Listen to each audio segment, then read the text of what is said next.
שי, הגענו לפרק השלישי, ובשביל להיות כנה עם הצופים, כי אתה דיברת על אמת ואני אזרום עם זה, אז הם שואלים אותי, למה אתה לא עושה פרק מלא? למה אתה לא מריץ לנו 45 דקות, שעה?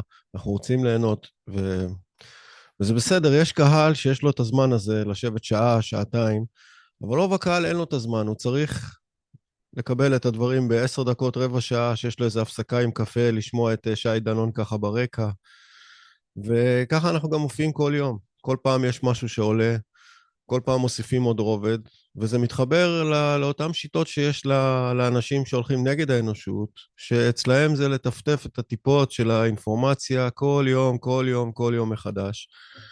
ואנחנו על אותו תדר איתם. זאת אומרת, זה אנחנו מטפטפים את האינפורמציה, אל מולם בדיוק. שהם מטפטפים את האינפורמציה, וזה זכותו של אותו צופה להחליט אם הוא יבקש את הטפטוף משי דנון, או שהוא ילך לערוצי התבהלה, או לא משנה באיזה צד אתה במפה הפוליטית, כל הצדדים משקרים. ככה אני רואה את זה. אני רואה שבעצם האנשים האלה שהפכו להיות קורבנות של הכתות האלה, הופכים להיות חיילים של הכתות האלה. בסופו של דבר, כדי לא להיות הקורבן, הם הופכים להיות המקרבן, כמו שגם סיפרת. ובאיזשהו מקום אני גם רוצה לתת להם מוצא. לאותם אנשים שהם כבר כלואים בתוך הכתות האלה. גם דיברתי על זה שאני רוצה לתת לאדם כלים, לאינדיבידואל, לחיות במציאות בצורה פשוטה. אל תשכח שאותם אנשים קשה להם לחיות במציאות. מי שקורבן של המערכות האלה, וזה יכול להיות אנשים שאתם לא תאמינו שהם קורבן, בתפקידים מאוד בכירים, שרים, אלופים בצבא, ראשי ערים, שוטרים, קציני משטרה בכירים, קציני שב"כ בכירים, שהם נמצאים תחת, נעלמת ב... אני פה, אני פה, אני כן. פה, אני פה. הם נמצאים תחת הלחץ הזה, הם מרגישים שאין להם ברירה, אי אפשר להיאבק בכוח הזה, כולל, אם אתה נתת כדוגמה את מלך אנגליה, או את, במקרה הזה זה אנדרו נדמה לי, מי זה הבחור שעכשיו מאשימים אותו בסיפור של אדוארד, אחד מהם, האח של המלכה בעצם. כן. באיזשהו מקום אני בא ואומר, כן, הרוע הזה קיים, הוא קיים, הוא מלווה את האנושות המון המון המון שנים. החליפו צבע וגוון ולהקה וקהילה, אבל השיטה היא אותה... ושמות, מחליפים שמות גם, כן, כן, כן, השיטה היא שמות אותה משפחה. שיטה. נכון. מנצלים אה, את הטבע האנושי, מנצלים אותו, הופכים אנשים להיות נאמנים לאיזשהו משהו, או קורבנות של אותו מנגנון. ואתה בא ואומר, תקשיבו, אתם יכולים להקשיב לעצמכם, אתם יכולים לפתח מודעות, והמודעות הזאת תעניק לכם כוח להתמודד אל מול התופעה הזאת. נכון? כן, וגם יותר מזה. נגעת בטפטופים, כן? טפטופים של הערוצים האלה, וטפטופים שלנו, שכאילו של האלטרנטיבה, או של מי שדובר אמת יותר מלא. אז אני רוצה רגע לחדד פה משהו, זאת אומרת, שוב, כמו שאני רואה את זה, לא אומר אם, אלא אנחנו, וכל מי שעושה פודקאסטים, שידורים, חדשות אלטרנטיביות וכו'. כשאנחנו נבין באמת שהכוח אצלנו, ואנחנו רק נותנים כוח ואנרגיית חיים וסמכות לבני בליעל, כשאנחנו נבין שהכוח אצלנו, אנחנו אפילו נפסיק בשידורים שלנו להתייחס לשידורים שלהם. אוקיי? אנחנו נהפוך את הקערה על פיה. ואנחנו נהיה הערוצים, המיינסטרים, אם תרצה. ניתן דוגמה. כשערוצים, 1 ו2 ו3 ו4, לא משנה של איזה פעילים ואיזה פודקאסטים ואיפה הם נמצאים, ביוטיוב, בלייב 528, לא משנה איפה, יתחילו לשדר, בדומה למה שעשיתי הרבה שנים, יתחילו לשדר אמת מתוך אמת, לא כתגובה לשקר, אלא אמת כאמת, אתה יודע, האמת, רק האמת וכל האמת. כלומר, נגיד ביו-האקינג, על תפקידה של השמש, והשדה המגנטי של האדמה, וכמה חשובים מים עם מטען חשמלי שלילי, וכמה כמה מים זה נוזל תבוני שמשקף לנו אותנו. והתחילו בעצם לדבר את הדברים שנחשבים וואה, על ידי ערוצי המיינסטרים, כן? שאנחנו נתחיל להדהד את האמת הזאת, או את האמיתות האלה, ושאנחנו צריכים לחיות על האדמה, לא בבניינים, ואנחנו צריכים לשתות מים מסוימים, ואנחנו צריכים כולנו לעשות חינוך ביתי קהילתי, ואנחנו צריכים להפסיק לרדוף אחרי הכסף, והסטארט-אפ, והאקזיט, להפסיק, לחזור לבייסיק, איש תחת גפנו ותחת תאנתו, כי בסופו של דבר האושר, ויעידו על זה הרבה מאוד אנשים, האושר עם א', נמצא במשפחה ובביחד, לא בטלפון, אוקיי? ולא בטכנולוגיות, ולא בכסף. שם נמצא האושר אולי, אבל לא האושר, ויעידו על זה גם הרבה אנשים שיש להם, אבל הם לא בהכרח מאושרים. דווקא הכיף, השמחה, הפשטות, היא זו שנוגעת לליבנו, והיא זאת שאנחנו הכי חסרים אותה בעולם הכאילו טכנולוגי מתקדם של היום. וכשאנחנו נשדר יותר דברים כאלה, הם יזנחו, זה יהיה תהליך שבו הם נזנחים, אבל כדי שזה יקרה, צריך התפתחות אישית של הרבה מאוד אנשים, כדי שילכו וירצו להקשיב לדברים האלה. בגלל שלא עושים את זה מספיק, בגלל שאין את זה, ואנחנו בעיקר בתגובה, רוב הזמן אנחנו בתגובה להם.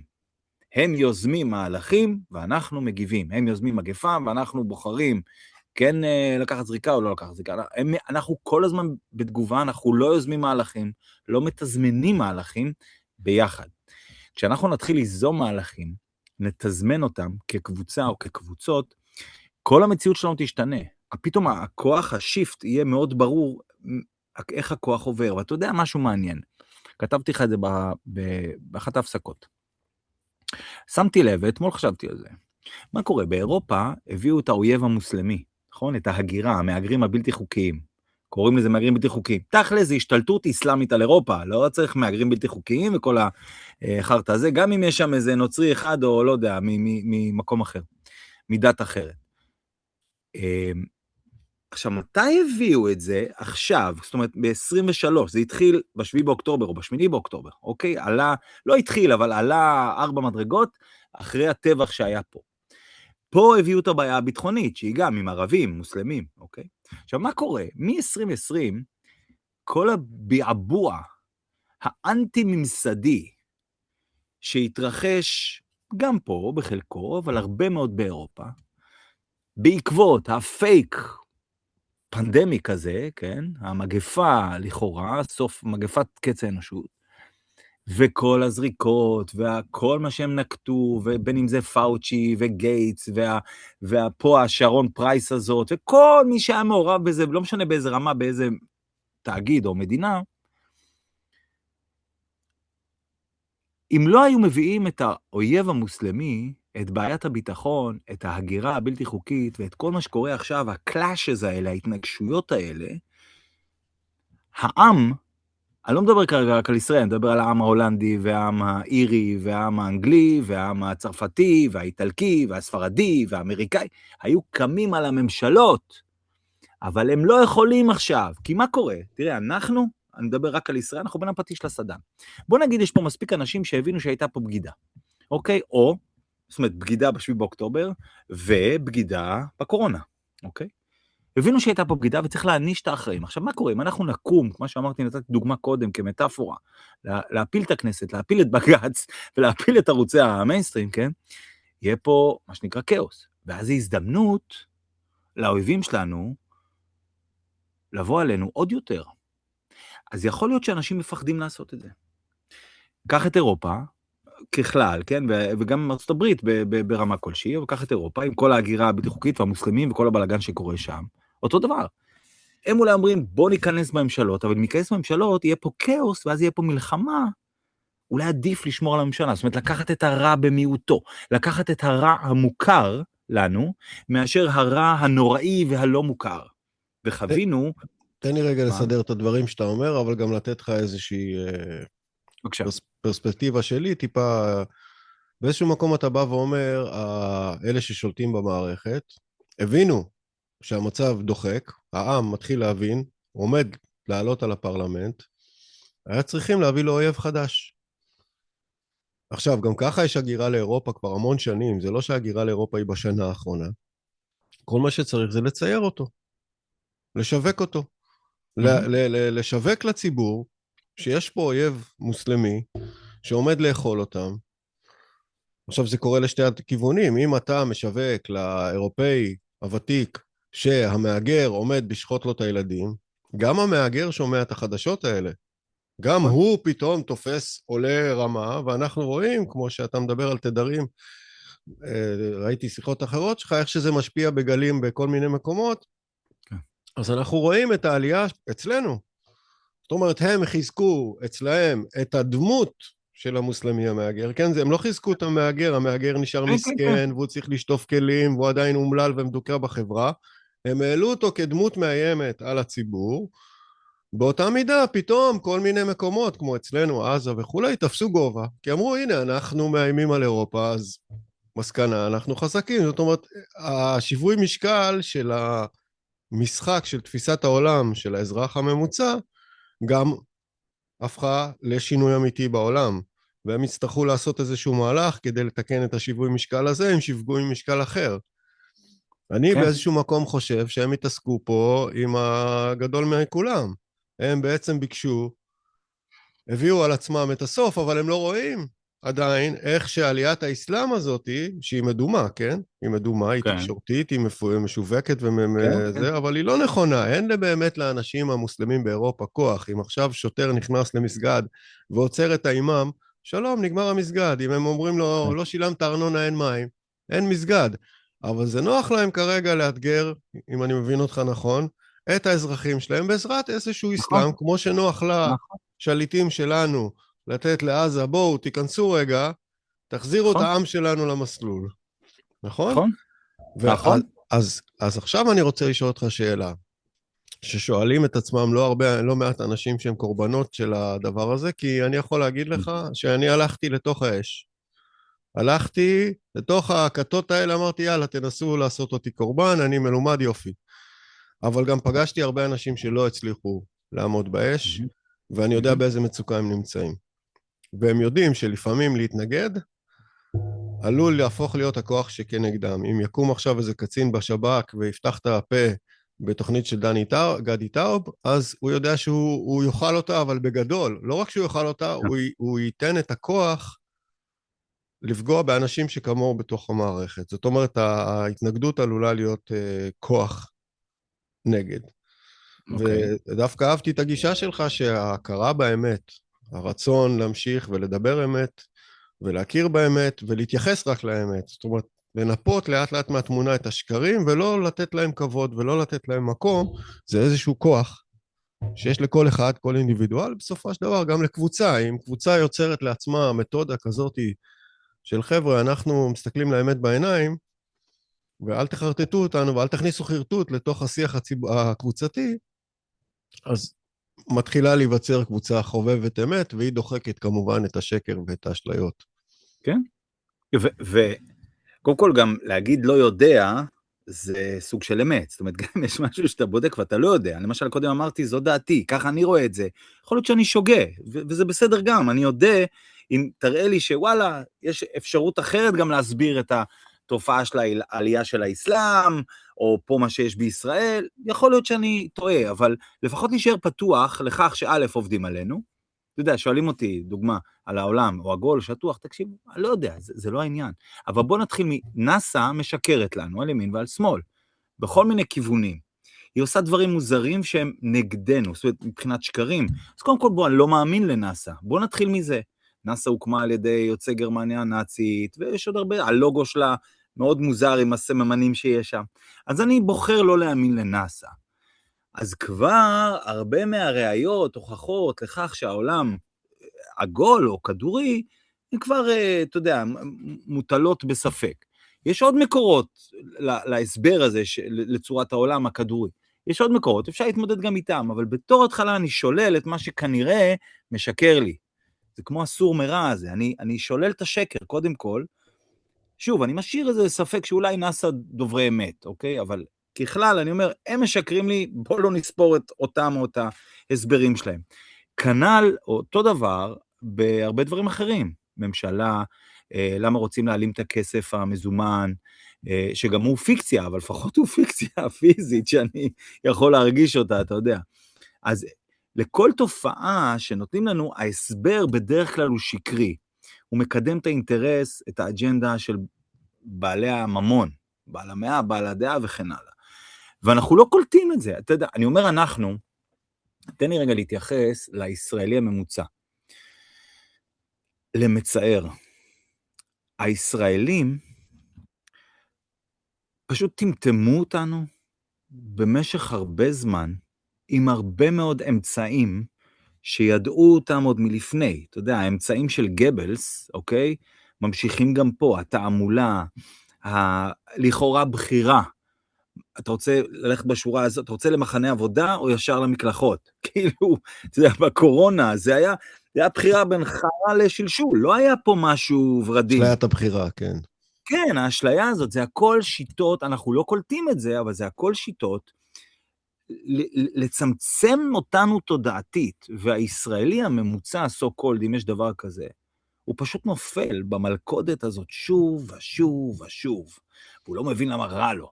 צא כבר מהסיפור שלהם, צאו מהמיינסטרים, צאו מהחדשות שלהם, תייצרו לעצמכם חדשות, ממש פשוטו כמשמעות, דברים חדשים לחיים, אוקיי? כלים חדשים, רעיונות חדשים. אתה יודע, לאחרונה יצא לי לדבר עם כמה אנשים, ואמרתי להם, יש לי שאלה, איך זה שאתה רואה תמונות של טירות וקתדרלות וכנסיות, נגיד מהמאה ה-18. אתה יודע, המצלמה הראשונה פותחה ב-1820 או 1824, לא זוכר בדיוק. אז אתה יודע, מאז עד היום יש תמונות, סטילס אני מדבר, עזוב וידאו רגע. ואז אתה רואה תמונות של קתדרלות ברחובות, ומשהו, טירות מפוארות, ומבנים, שאתה אומר, וואו. עכשיו, באותה תמונה אתה רואה דרכים, דרכי אפר, וכרכרות עם סוסים, ואנשים שבגדיהם, לא אגיד בלויים, אבל פשוטים למראה, אוקיי? נכון שהתמונות גם בשחור לבן וזה, אבל... ואז אני אומר, האם יש הלימה בין המבנה, הארכיטקטורה, האדריכלות, ואולי אופי הבנייה והחומרים, לבין הטכנולוגיה של האנשים שנמצאים בתמונה, עם הבגדים שלהם ועם הכלי תחבורה שלהם, והדרך האפר הזאת, אוקיי? ואין הלימה. יש כאן פער עצום טכנולוגי, כשיודעים לשאול או לראות את התמונה הזאת ולשאול את השאלות הנכונות, אתה רואה שיש כאן פער עצום טכנולוגי, בין המבנה והידע שהיה למי שבנה אותו, לבין האנשים של אותה תקופה שבה צולמה התמונה איתם על המבנה. ואז אומרים לנו שהמבנה נבנה במאה ה-18 או במאה ה-17. זה לא הגיוני. עכשיו, אתה יכול לקבל את התמונה כמו שכולנו קיבלנו את התמונות האלה כמו שהן, ולא שאלנו את השאלות. אבל ברגע שמתעורר הגרעין הזה של האמת, ואתה מתחיל לחפש את האמת, אז אתה מתחיל לשאול את זה על הרבה דברים. ואתה שואל את זה גם על תמונות פשוטות כאלה. אתה אומר, וואלה, יש כאן פער. עכשיו, זה כל כך common sense, אבל בגלל תעמולה ושטיפת מוח מגיל מאוד צעיר, על הישראלי הממוצע, ובכלל זה אני ואתה, אתה יודע, למרות שאנחנו עושים את דרכנו החוצה מההגדרה הזאת, נגיד, עדיין, אתה יודע, גדלנו פה, נגיד. אתה מתחיל לשאול את השאלות האלה, ואתה אומר, בונה, במה עוד עובדים עליי? אפרופו קורונה, ברגע שמישהו יתעורר בקורונה, במה עוד עובדים עליי? וזאת שאלה שכל אחד חייב לשאול את עצמו כל יום, בכמעט כל נושא שהוא נפגש בו, בטח אם זה בתקשורת, וכמובן שאני ממליץ בהזדמנות הזאת, לסגור את כל כלי התקשורת, לא להקשיב לאף אחד מהם, לא מדובשם ולא מעוקצם, ואני אומר עוד פעם, לייצר תקשורת חלופית שלנו, שהיא לא חלופית, היא אמורה להיות המיינסטרים. ועוד דבר שאני רוצה להגיד על הישראלי, ואני אומר את זה, אתה יודע, בכאב ובאכזבה, אני רוצה שיהיה ברור, כי אני כבר פחות עושה שידורים כאלה, שאני משתף את עצמי, אוקיי, אני עושה שידורים למי שעוקב, לעוקבים שלי, שהולכים ומתמעטים, כי אולי אין להם כוח אליי, אולי הם לא מצליחים לראות אותי בפייסבוק או ביוטיוב וזה, אבל לא משנה, אני רוצה להגיד, שיש לי אכזבה מהישראלי שהוא לא פועל, אין לו יכולת כמעט, כן, זה לא נכון לומר, אבל אין לו יכולת לקום ולפעול. הוא אוהב לצרוך תוכן, הוא ציני, הוא יהיר, ושוב, אני אומר את זה, ואגב, גם אני בתוך הסירה הזאת, בסדר? אני גם ציני וגם יהיר, אבל, מתוך המודעות הזאת, אני לפחות פועל, אני עושה דברים שמקדמים את טובתי, את טובת משפחתי וטובת בני עמי. רוב האנשים מקדמים את טובתם ואת טובת משפחתם, זהו. אני לא כולם. רוצה, אני רוצה לסגור את הפרק ולעבור לפרק הבא, אבל בפרק הזה אתה העלית כמה דברים שאני אגיד לאנשים שיגיעו לפרק הבא, זה רק לאמיצים. כי באיזשהו מקום אתה בא ואומר, תקשיבו, תאמצו את הספק, וכשאתה מתחיל לאמץ את הספק, לאט לאט אתה מתחיל להיכנס לאיזושהי חשכה, שאתה לא מאמין לשום דבר. אתה לא מאמין לשום דבר, ואז אתה גם קצת מאבד את הקרקע שמתחת לרגליים, ובגלל זה אני חושב שזה פודקאסט לאמיצים.